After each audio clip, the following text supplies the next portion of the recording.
Olá pessoal! O vídeo de hoje é um resumo de um dos maiores best-sellers da área de finanças pessoais, o livro Pai Rico, Pai Pobre. A obra traz ensinamentos fantásticos que irão mudar a forma como você enxerga o dinheiro. Não se trata de um livro propriamente de investimentos, mas de uma história que ensina lições de como ganhar mais dinheiro e de como fazer seu dinheiro trabalhar para você, no lugar de ser refém de dívidas e desejos consumistas. Escrito em 1997 por Robert Kiyosaki e Sharon Lesher, o livro critica o modelo tradicional de educação e enfatiza a busca pela independência financeira através de investimentos, ações de empreendedorismo e o uso de estratégias financeiras de proteção do patrimônio e geração de renda. O livro é dividido em introdução, 6 capítulos de lições sobre dinheiro e 4 de como colocá-las em prática. Veja agora o resumo do livro Pai Rico, Pai Pobre e conheça as principais lições de Robert Kiyosaki. Capítulo 1 Pai Rico, Pai Pobre. Robert cresceu sob a influência de duas figuras paternas, seu pai biológico e o pai de seu amigo Mike, e o primeiro capítulo traz uma perspectiva sobre o comportamento de cada um dos pais. Ambos os pais foram homens bem-sucedidos em suas carreiras, trabalharam arduamente durante toda a vida e auferiram rendas consideráveis. Contudo, um sempre passou por dificuldades financeiras, enquanto o outro se tornou o homem mais rico do Havaí. O interessante é que ambos acreditavam firmemente na instrução, mas não sugeriram o mesmo tipo de estudo. Eles tinham ideias muito diferentes sobre dinheiro, portanto, diante dessas diferenças, Robert Kiyosaki decidiu dar ouvidos ao pai rico. Assim, aprendeu diversas lições sobre como gerenciar o próprio dinheiro para ter sucesso nos negócios e na vida pessoal como um todo. Uma visão clara do modo como cada um dos pais se relaciona com o dinheiro é traçada, nesse momento inicial, e mostra que a mentalidade influencia de modo radical na situação financeira futura de cada indivíduo. O embate de mentalidade mostrado é bem simples: um pai trabalhava pelo dinheiro e o outro fazia com que o dinheiro trabalhasse para ele. Este capítulo também discute a preguiça mental.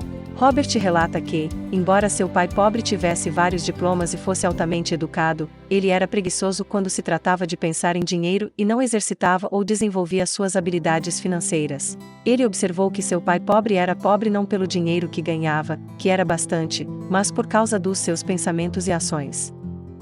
Capítulo 2, Lição 1 Os ricos não trabalham pelo dinheiro. Para ensinar essa lição, o autor usa 3 histórias de sua vida. Mike, que estuda com Robert, é inserido no contexto por uma delas, ao propor uma sociedade para que deixem de ser pobres, após serem destratados por garotos ricos de sua escola.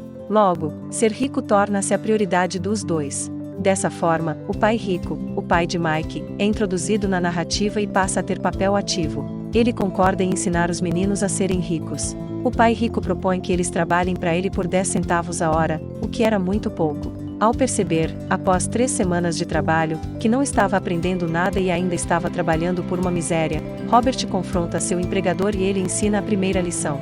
Pai rico explica a Robert que ele irá ensinar como a vida ensina, através de pancadas. E, ao ser atingido por esse primeiro golpe, ele estaria vivenciando o que a maioria dos adultos vivencia todos os dias: trabalhar por um salário que não supre suas necessidades. Ensina, ainda, que aumentar o valor do rendimento mensal não soluciona o problema.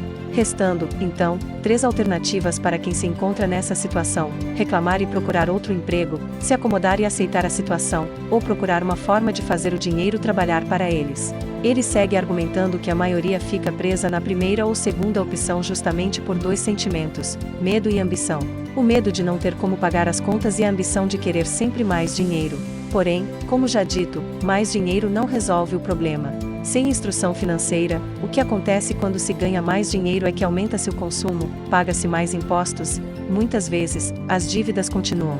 Então o padrão trabalhar para pagar as contas prossegue, deixando-o preso eternamente na corrida dos ratos. A grande lição do capítulo é promover a reflexão sobre o papel do dinheiro na vida do indivíduo e como as emoções podem influenciar nas decisões. O autor frisa bem que não devemos ser escravos do dinheiro, mas sim dominar nossos sentimentos escolhendo os nossos pensamentos e ações de forma racional. Capítulo 3, Lição 2 Para que a alfabetização financeira. Esta parte da obra mostra a história de várias pessoas que já foram muito ricas e morreram na miséria, comprovando a tese já mostrada no livro de que o dinheiro pelo dinheiro não garante estabilidade financeira, o que a garante é a inteligência financeira. A partir desse ponto, Robert começa a mostrar como o pai rico ensinou aos 2 jovens sobre finanças. De modo fácil e simples, ele resume uma das maiores lições de seu mentor, dizendo: você tem que conhecer a diferença entre um ativo e um passivo e comprar ativos. Se você deseja ser rico, isso é tudo que você precisa conhecer. O problema, segundo o autor, é que muitos não sabem diferenciar ativos de passivos. Robert apresenta conceitos bem diferentes dos contábeis para ativos e passivos, mas simples de entender. Ele explica que ativos são aqueles que geram renda para o seu proprietário, já passivos são aqueles que geram despesas.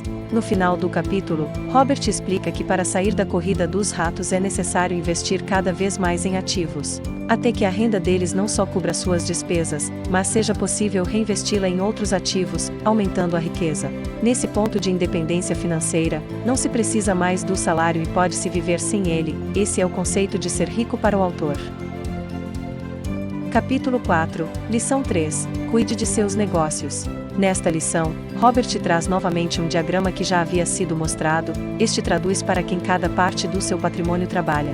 Nesse diagrama, pode-se ver claramente que seu salário, resultante de sua profissão, trabalha para enriquecer o dono do negócio, a despesa trabalha para o governo, na forma de impostos, os passivos trabalham para os bancos. Na forma de juros, o único dinheiro que trabalha para você está em seus ativos. Munido desse conceito, o autor esclarece que, quando aconselha você a cuidar do seu negócio, está se referindo à formação e manutenção de uma sólida coluna de ativos. Em seguida, o autor mostra uma lista de ativos que ele sugere que sejam adquiridos, divididos em categorias, quais sejam: seu próprio negócio, aquilo que te gera renda sem que você esteja trabalhando diretamente nele. Se tiver que trabalhar nele, deixa de ser negócio e passa a ser uma profissão. Ações, títulos, fundos mútuos, imóveis que geram renda, promissórias, royalties de propriedade intelectual, tudo que tenha valor, gere renda ou se valorize e tenha um mercado líquido. Para finalizar a lição, o autor fala um pouco sobre a aquisição de artigos de luxo. Eles podem ser comprados, mas após seus ativos, de preferência com a renda destes. Se este for o caso, a sensação será de satisfação pessoal, por ter aplicado seu dinheiro corretamente. Capítulo 5, Lição 4, A história dos impostos e o poder da sociedade anônima. O capítulo conta um pouco da história dos impostos e como eles oneram os trabalhadores. O segundo ponto alto do capítulo traz do que, para Kiyosaki, se compõe o QI financeiro. Ele o divide em 4 áreas: contabilidade, investimento, conhecimento de mercado e lei. Ao conhecer a contabilidade, pode-se entender a situação de uma empresa e analisar de forma clara se é um bom ou mau investimento, além de seus pontos fortes e fracos. Investimento, por outro lado, é, para o autor, a ciência do dinheiro que faz dinheiro. Mexe diretamente com a criatividade e estratégia de cada um. Entendimento dos mercados representa a necessidade de conhecer os aspectos técnicos dos mercados e os fundamentos de investimento. A lei mostra a importância de conhecer a legislação e se beneficiar dela, através de vantagens tributárias e proteção dos ativos em processos judiciais. Capítulo 6, Lição 5. Os ricos inventam dinheiro. Ao longo desse capítulo, o autor frisa várias vezes que a decisão de educar-se financeiramente, desenvolver o QI financeiro e assumir riscos.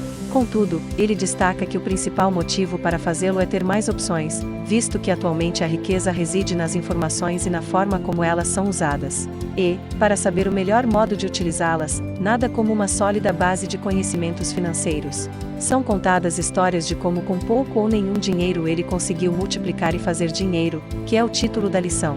Na verdade, inventar dinheiro para ele significa investir pouco ou nada e multiplicar esses valores de modo quase infinito, uma vez que o aporte inicial foi zero ou próximo a isso. O que ele deseja é mostrar que existem oportunidades, pode-se aprender como aproveitá-las e até como fazer isso sem capital ou com capital muito baixo, já que grandes oportunidades não são vistas com os olhos, mas com a mente. Muita gente não ficará rica nunca simplesmente por não ter treinamento financeiro para reconhecer oportunidades que estão bem à sua frente. Capítulo 7, Lição 6. Trabalhe para aprender, não pelo dinheiro. Esta lição está embasada no fato de que ter um grande talento, muitas vezes, não é suficiente para ser bem-sucedido. Robert explica que ser bom em apenas uma coisa pode levar uma pessoa brilhante ao fracasso. Um conjunto de habilidades é exigido de cada um para o sucesso e elas devem ser desenvolvidas ao longo de suas carreiras. A maioria das pessoas não é bem-sucedida pelo medo do fracasso e da rejeição, ou simplesmente, por insistirem na especialização. Quanto mais especializado você se torna, menos oportunidades você tem de alcançar o sucesso. Robert traz um último exemplo na lição, relatando que seu pai instruído, pai pobre, trabalhava cada vez mais arduamente quanto mais competente se tornava. Ele também se via cada vez mais encurralado quanto mais se especializava. Embora seu salário aumentasse, suas escolhas diminuíam. Pouco depois de ter sido mandado embora do trabalho no governo, descobriu como era vulnerável profissionalmente. Sua posição bem remunerada foi perdida e ele tinha habilidades limitadas às quais recorrer. Capítulo 8 – Como superar obstáculos. Acabadas as lições, o próximo capítulo trata de 5 fatores que podem atrapalhar os objetivos financeiros de quem não tomar cuidado com eles, mesmo que a alfabetização financeira tenha sido feita com sucesso. São eles: medo, ceticismo, preguiça, maus hábitos, arrogância. Depois de explanado todo o arcabouço teórico, o capítulo 9 trata de como colocar as ideias do livro em prática, como começar a enriquecer, como ter independência financeira. E nos últimos conselhos compartilhados, o autor defende que a tese de que é preciso dinheiro para ganhar dinheiro é o pensamento das pessoas sem sofisticação financeira. O dinheiro é apenas uma ideia. Se alguém quer mais dinheiro, precisa apenas mudar sua forma de pensar. Há muitos ensinamentos e frases legais no livro Pai Rico, Pai Pobre. O livro critica o modelo de educação dominante na nossa sociedade. Nos mostra que é preciso buscar alternativas além da educação formal para se informar continuamente sobre investimentos, leis de mercado e estratégias de ganho.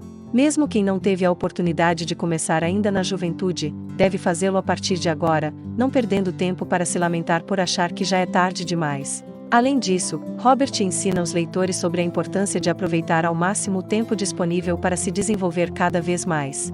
Por isso, ao invés de gastar as horas em atividades pouco produtivas, é mais recomendado ler livros instrutivos, participar de seminários e palestras, fazer cursos, entre outros. Por fim, outra lição valiosa do livro tem a ver com o medo de investir, um problema bastante comum. Em geral, as pessoas aprendem apenas a trabalhar pelo dinheiro e poupar uma certa quantia. No entanto, fazer apenas isso não é muito inteligente, pois limita os ganhos.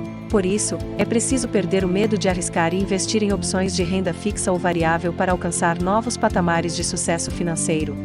Como você pode perceber, Robert Kiyosaki tem muito a nos ensinar quando o assunto é dinheiro, investimentos e empreendedorismo. Para te ajudar ainda mais nesse sentido, recomendo fortemente que você leia o livro completo do autor. O link da edição atualizada e com desconto está logo abaixo na descrição do vídeo. Espero que tenha gostado e até a próxima!